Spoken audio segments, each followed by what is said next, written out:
Great. So the parasha for this Shabbat is Bo. And basically, it means that God says to Moses, when we read from the Torah tomorrow, go unto Pharaoh, and now with the last 3 plagues warn him, you better let my people go. So it is the 15th weekly Torah portion in the annual Jewish cycle of Torah reading and the 3rd book of Exodus. Basically, it tells us of the last 3 plagues on Egypt, and it's already telling us about Passover. I think that's amazing.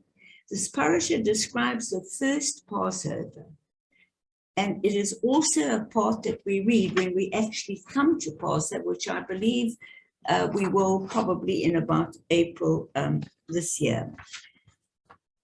Isn't it amazing that as Moses is talking to the people just prior to their actually leaving Egypt, what is he doing? He's not giving some great speech about freedom. He's not telling them how wonderful it is that they're going. Instead, all he's doing is he is telling them already about the greatness of the story of how Hashem is leading them out. And even before anything has happened, we'll read tomorrow that he is telling them that they'll be repeating this story of the Exodus out of Egypt with God's miracles for generations to come. That is amazing. So we've been named by many people the storytelling nation. And this image, this story of escape from oppression, from a tyrant, has inspired the world. It is amazing. There is no other faith or ideology with this type of story in it. And we've really inspired the world with it. And it's much more important than a tradition. For example, just one thing I'd like to mention, how our story in this parasha of our escape from freedom, and I think it was always meant to be prophetically a story that would inspire the world to work for justice and see the equality of every human being. But one thing, it inspired the founding of America, and I thought I'd just mention that, especially for my darling friend Reg, who's with us. American society was different from any other country at the time because it was founded by the Pilgrim Fathers. Now, the Pilgrim Fathers accepted totally the concept of the covenant as set out in Tanakh. Especially, they emphasized Exodus and Deuteronomy. They were Puritans in the Calvinist tradition, completely unlike any other form of Christianity. They remained the closest to the original Jewish text and faith. And they actually ran away from England to found America because they were attempting, like the Israelites with Moses, 3,000 years earlier. They were revolutionaries like the Israelites, attempting to create a new type of society, unlike Egypt, or in their case, unlike England, which was then a country that gave absolute power to kings and maintained established hierarchies. Just think how extraordinary. In the age of the pharaohs, no one knew any better. The pharaoh was like a god. Your destiny was in the hands not only of Pharaoh, but in the Greek tradition, it was in the hands of the gods, of the moon, of the sun. As Shakespeare once said, referring to that era, our destiny is in the stars. No. Judaism, can you believe it, as early as Moses was the one voice who said, oh no, God has created us to achieve freedom so that everyone can be equal. I find this absolutely extraordinary, and we are going to go into much more detail about this tomorrow. But there are just a few more thoughts I'd like to share with you. Moses, we'll see tomorrow, 3 times mentions the future even before the Israelites have left Egypt, but he knows that they're on the brink, that Pharaoh is going to give in. He knows that. And he turns 3 times to the future and the duty of parents to educate their children about the story. And we're going to read, when your children ask you, what is this service to you? This is a Pesach, a Passover. You shall answer, it is the Passover service to God, because he helped us escape from the Egyptians. He struck the Egyptians, sparing our homes.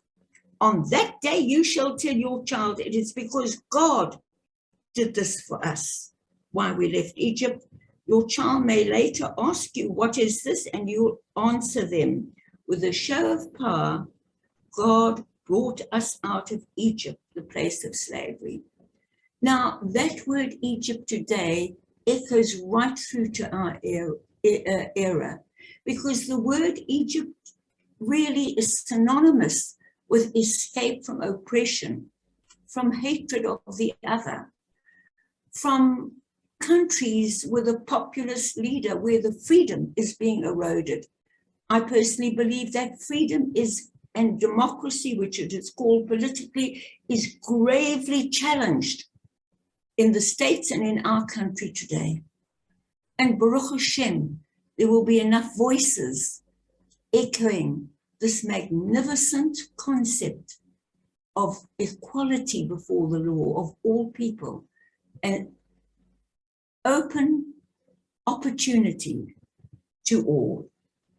So here I've got, this is extraordinary. The Israelites have not yet emerged into the dazzling light of freedom. They are still slaves. Yet already Moses is directing their minds to the far horizon of the future and giving them the responsibility of passing this story on to succeeding generations. It is as if Moses was saying, forget where you are, where you came from, and why. If you forget who you are, if you forget how you've got to this point, if you forget what dangers you've escaped from with the help of Hashem, you will eventually lose your identity. I have a wonderful friend, and she says to me, Reba, I'm so sick of hearing you talk about Mandela, Winston Churchill, Martin Luther King, Moses, for goodness sake. Can't you come into the present? What have they got to do with the present? Baruch Hashem, she has a wonderful joy of life. But I believe that all of us, South Africans, Jews, Americans, anyone in the world, we have to remember where we've come from. And we have to thank Hashem for that wonderful identity that he's given us as Jews, and that Baruch Hashem, many in the world today share with us.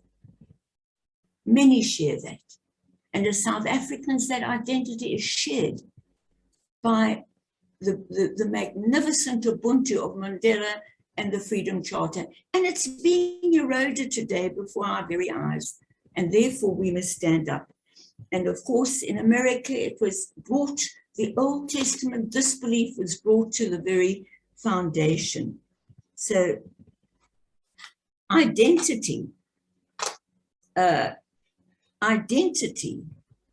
is always based on a story, a narrative, a history that links me to the past, guides me in the present, and places me on full responsibility for the future. No story, at least in the West, no story has ever held the place of this magnificent story and image and imagery, and as you know, films have been made of it, of Moses defeating Pharaoh, the might of Egypt, and with Hashem's help, leading the nation of the Israelites, ultimately, freedom, even if they had freedom in the desert, and of course, in the promised land. So let us remember the incredible influence that this story of Exodus and our Torah and this beautiful, beautiful knowledge that we are all born equal and we should all have access to freedom and education. With more of that tomorrow.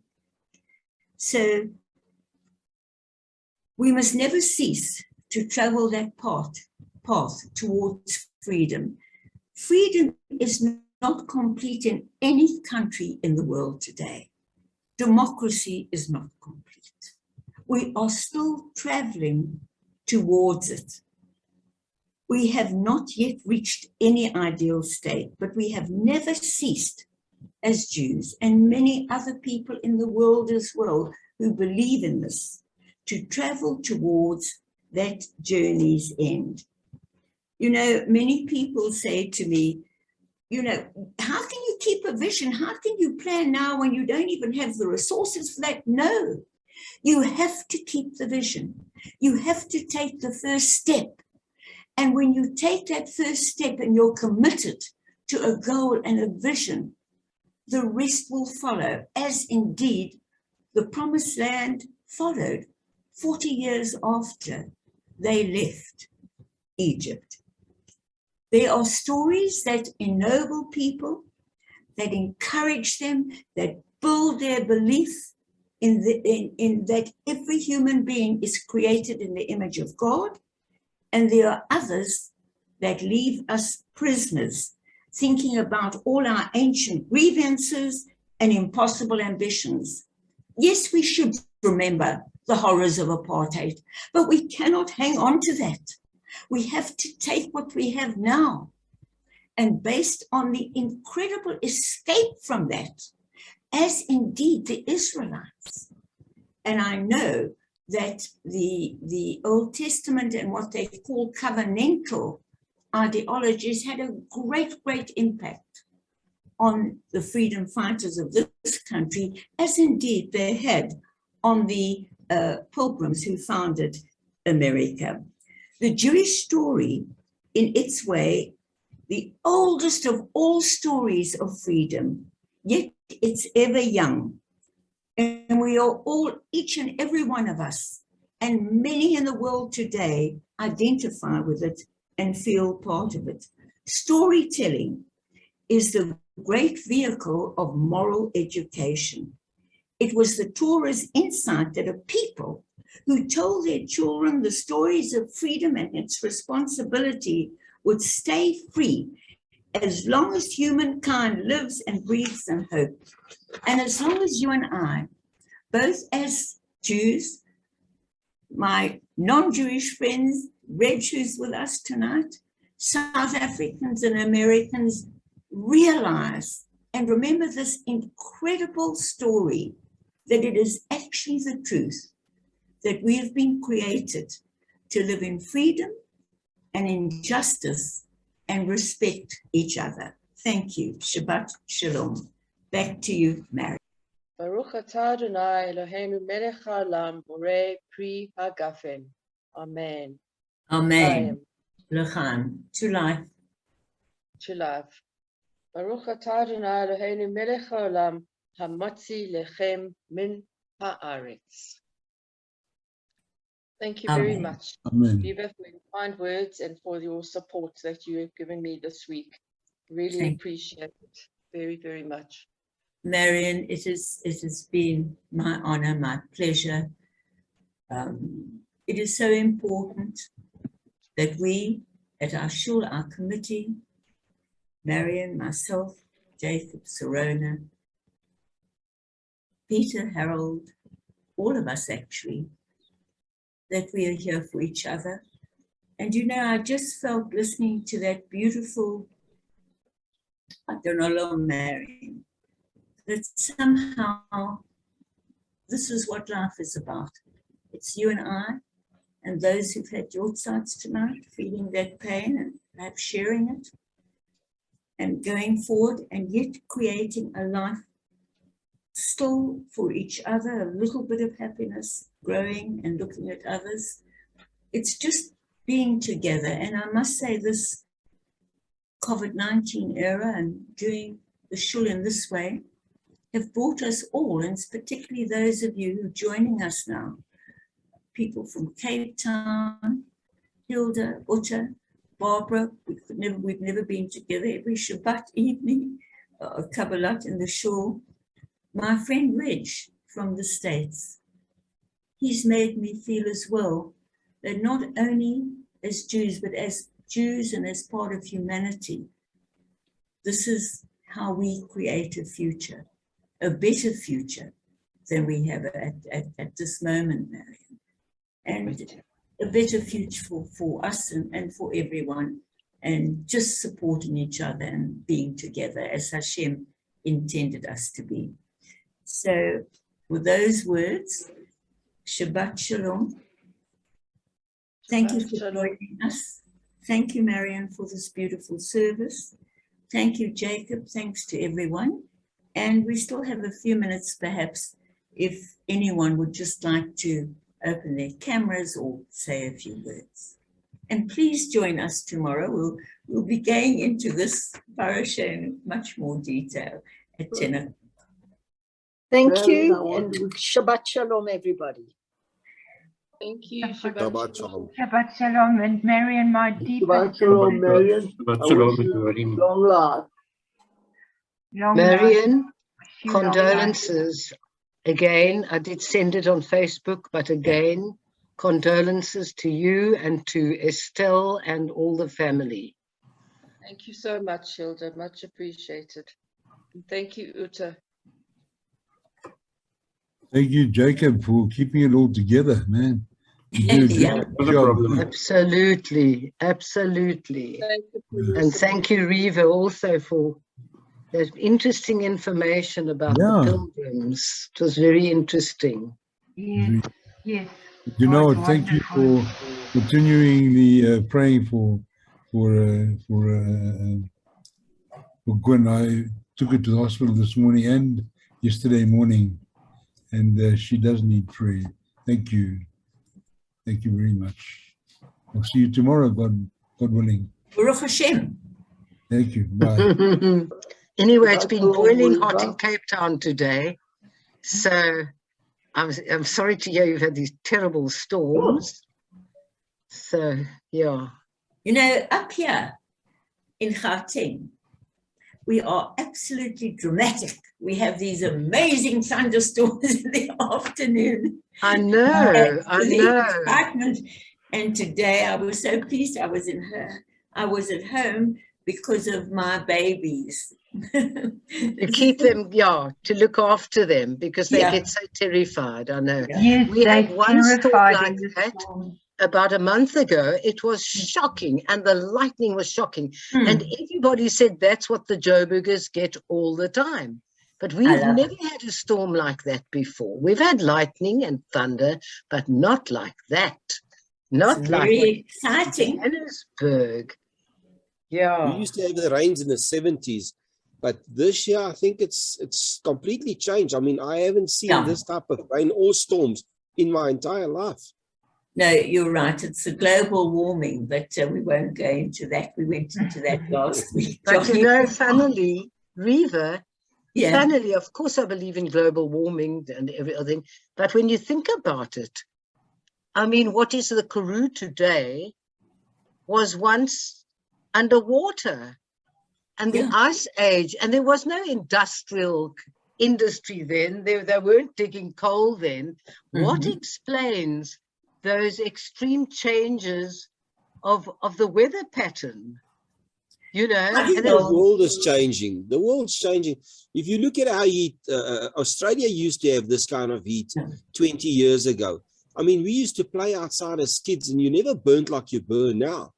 I mean, Yeah. this type of rain, I've never seen this country as green as I'm seeing it now. I'm living here in the mountains and I'm experiencing winds, lightning and thunder, but I've never seen this place as green as it is. So I don't know Really? whether it was partly because the environment wasn't disturbed for that time with the lockdown, which I think has Yeah. got a great impact on it, and Oh, the weather's yes. starting to stabilize itself. But it's beautiful out here, Bash. You cannot believe.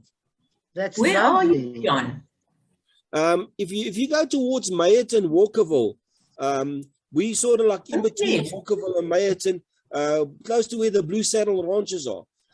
They call it Drumblade. It's beautiful out here. You know, like we've got I wouldn't say mountains, but you've got hills going up here, and I've got a Lovely. river running in front here, and we buy the alpaca farms. So it's beautiful. You don't understand how nice and green it is. When I used to live in the city, we had to cut grass. Now you actually want the grass to grow. Once a month you cut, but then I mean, when I say it's long, it's almost to your hip. That's towards Wellington. That's beautiful. That sounds Wow. lovely. Yeah. Oh, it's bliss. I've got a resident bat even here in this room that I'm in. I've got a small bat inside here, and we at peace with the bat even. Of It's course. just a, Oh my Yeah. gosh. They're wonderful. With what? Oh, I hate them. What I is hate it? the Oh, bats. bats. You know, they Yeah. catch insects. Do you know that they eat twice Yes. their weight in insects in a night? Fantastic. Wow. Yeah, Wow. mosquitoes, insects. They reckon, let's say a flock of about 100 eats something like almost 50 kilos or that of insects a night. Amazing. Goodness. I Wow. listened to that yesterday on the radio actually, and it's phenomenal. Educational is nature around you, you know. Yeah. And I'm in pest control. That's my occupation. Don't mention that. Yeah, and I No, at the end, neither. I welcome them. You know, I welcome the bats and so forth. Okay, Absolutely. you must just be careful of the feces because it can make you sick. But that's if a colony Absolutely. moves. But my little visitor here with my 2 black cats and my black dog, he's my black bat. Oh, how gorgeous. Oh, that's beautiful. No, it's gorgeous. Okay. You know, John, I remember I'm going back like 40 years ago, 50 years ago. And somebody called Antoinette Krieger, who now has been living in Australia for years. She had the most beautiful soprano voice, and she was absolutely beautiful. And I did a tour with her, just the two of us, and a pianist, of all the Dorpies in the Cape. Yes. So we did that tour, and wherever she went, she got a marriage proposal from an Afrikaans farmer. But one night we were on Victoria West on the stage, and we were singing the Madam Butterfly duet, and a bat flew right past our face. I wanted to run off the stage. I thought of all the lights that's coming, but thank heavens, the bat has radar, so apparently it will never touch you. Yeah. It will just go past you. But it was horrific. I hated it. I listened to a doctor that was speaking about the bats. They reckon it's a nonsense story. Our bats in South Africa don't really actually latch on to people. They're insect eaters. Yeah. You get 1 or 2, but that's more out towards the Karoo side and so forth, where they actually sit and they just bite a small bite on oxen and so forth, and then they will lick up the blood. But the majority that we've got here is harmless to us. Yes, they say this fallacy of them carrying rabies is also nonsense. Rubbish. The chances of you getting rabies from them is very low. The only thing is their fresh. Their fresh is dangerous if it's if it's too much. But they reckon it's of the most fertile fresh that you can get for planting or anything like that. They say instead of making just owl boxes, you must make boxes similar to for owls, but for bats. And if you've got bats on your property, it's a good sign because then you've got a healthy environment around you. And don't let's forget that bats taught scientists everything we know about sonar. Yeah. Yes, there's blind guys that ride on a bicycle. I've seen this on TV as well. He rides a bicycle, he's blind, he's totally blind. Then they go through the mountains and he sends with his tongue like these clicking noises. And he's learned to work with that as well. so that he doesn't drive Unbelievable. into things. I Oh, could that's not believe that amazing. I saw that. But that is action, that's fact. We got so That's much to learn from amazing. nature. Yeah. I agree Yeah, yeah. totally. And the But Taurus. anyway, it's not going to Yes, that's- convince me I don't like bats. I love everything. I don't know. Do you love like rats? Do you everything. like rats? Yes, I Tell do. me, You Reaver. know, Yeah. I'll tell you something. Don't I'll say tell you anything. something I about don't mice. like rats. I Let me hate tell you them. something. I You must hate never hate them. what God created because it's here for a purpose. Number one, scientists have now proved by examining the bones and I don't know what else, John, of people who died in the original bubonic plague, that it had nothing to do with the bloody poor rats. It was No. an airborne disease, the same Yes, as it's a bacteria. coronavirus. Number one. It's a Number bacteria. two. Number two. I mean, why people have pet rats is a reason. They Yes. are brilliant. In Asia, rats Very. grow to a very big size. They are better than doggies or anything in the world. They've been trained to detect mines. Yes, That's in right, Mozambique yeah. and Angola, we Them trained as them for that. pets. Yeah. So Really? remember, whether it's a rat or a cockroach or another human being, we've been taught ugly stories to hate them instead of Yes. fitting them into where nature intends them to be. There needs to be a balance. Sermon ended. Sorry, John.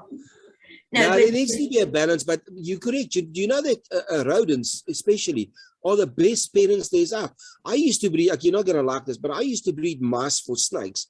I started a with lot of people cages, do, John. And- Yeah. and now I stopped it many years ago. But, Yeah. you know, you get so used to when you go in feeding them and so forth. Sure. And you see how they nurture their young. That's why they got such high mortality rate. They are the Yes. best parents out. They're like dogs. It's the same thing. Yeah. But the difference is they take so good care of their young. Shame. I think But humans John- must go learn from them. John, can I I agree, ask you John. something? Yes. Since we're on this topic and you seem to know everything about it. When I was a little girl, maybe 4 years old or 5 years old, my brother, who was 7 years older than me, had mice, and he kept them Yes. in a room that was in the yard, his own room, and he had a key to the door, and Gloria and I weren't allowed to go in to go and see the mice until he allowed us. And he said Yes. the mice have got babies, and we saw these little pink babies, and Shame. then he wouldn't allow us to go in again. And then a day or two later, he said, all right, I'll let you come and look again. And he nearly collapsed because he thinks the father ate up the babies. They were gone. Yeah, no, Sometimes a dominant male will do that. yes. Or it's Yeah. another male. You see, Yes, you might agreed. have, it's like lions. You know, when a lion comes to a new pack, he'll kill all the young because he wants his offspring to grow. Now, that is possible. We've had it in the John? dog unit where the rats actually attacked the puppies and they used to eat the puppies' John, faces away. isn't it amazing? Even Oh. in the animal species, is those elements of power and dominance that have Yes. come into our Absolutely. species.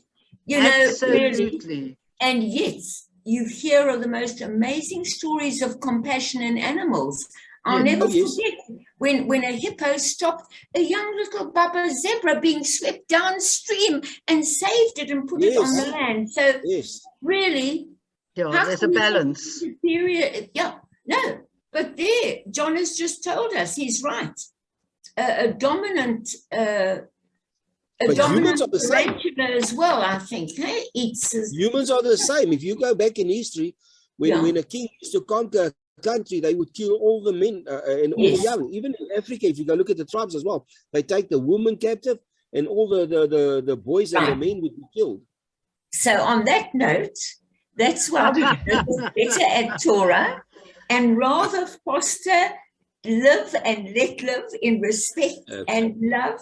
And as John said, just let me share one story. John, my ideal is I'm completely against, killing anything with pesticides or anything ugly like that, or traps that cause pain. But wouldn't it be an incredible world, as you said, John, if the bats eat up all the hohos and the rats eat up all something else? I'm That's- with you there, and we do study for humane means of Yes. doing things. Yeah. But unfortunately, because let's take cockroaches, for instance. When we were No. kids or younger, cockroaches wasn't a common thing to do. But because our ports have been opened for the full world and we don't have Right. the stringent control methods that other countries have got, Yeah. it's come to epidemic proportions, yeah. And we've got a But decaying there are natural society. means of, yeah, but there are natural means of chasing them Not away. that, Sorry. not that No, volumes. I'm Not sorry, that I'll, volumes. Rita. I'll challenge you on that. Now, you Because- see, Riva, I that can't volume agree with you, and I are. certainly don't And- agree with you about Can you rats. see, Riva? God The other yeah, forbid thing there yeah. should be a Okay. rat. safety. On For that your note, health we and will safety. agree to disagree because the What does idea Uta think? is Uta, not what do to you think? cause pain to God's creatures, including us. Look, I'm a We've new got to- Jew. We've got to, But we've I got to believe- survive. Yeah, And I'm look, not going I'm to a have new Jew. Not at the filthy, cost dirty of rats others. biting me. Sorry. Okay, I want to so- say to you, A I'm I'm a sea gonna new rat. love and Jew. leave But you. they say if you got 10 Jews on an island, you'll have 20 opinions and 4 100. different synagogues. You're John, right, John, you're if- right. John, I'm 100% sure you have a Jewish gene in your DNA. I can guarantee. My darlings, Anyway. thank you very much. This is how Shabbat shalom. Shabbat Shalom. This is how we will be one day, John, when you do come through. And Uta and Hilda will fly up from Cape Town and we'll have a unique service. Just one service where I we would all like to. together. I would like to see That the would be lovely. shul And or the after synagogue at least that, before my conversion. okay, no, it will be, well, we'll see. But after that, John, Uta and Hilda can go back to Cape Town. We'll stay here. Great. And we're going to have a hybrid service. Thank you for just being so wonderful. Thank you, Jacob, if you're still Nice for around, you too. for tolerating us, because each of us here sharing with each other actually are on our own with our beautiful animal babies. So it's good for us to share a little bit together. We don't have, my bubblers will wait for their food. I'll give them bubble. But unlike a human family, those of us here now all on our own with our darling babies. And it's just so wonderful that, Jacob, thank you for giving us the time because you've got Sarona and a family there. But thank you, and Baruch Hashem, we'll be together tomorrow morning. And maybe, who knows, not too far off. Actually, I can hug and kiss each and every one of you if you'll allow me to. Shabbat shalom. We will Shabbat shalom. allow Shabbat you. shalom. Shabbat shalom, everybody. Shabbat shalom.